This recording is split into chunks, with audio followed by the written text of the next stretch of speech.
You ask Tiger to solve. This deals with linear equations with one unknown. The final result is y equals 4. Let's solve it step by step. Simplify the expression. Expand the parentheses.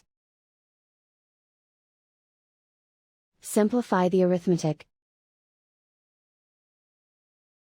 Expand the parentheses. Simplify the arithmetic. Group all y terms on the left side of the equation. Subtract 2y from both sides.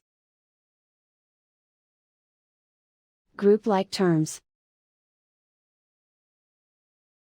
Simplify the arithmetic. Group like terms. Simplify the arithmetic. Group all constants on the right side of the equation. Add 6 to both sides. Simplify the arithmetic.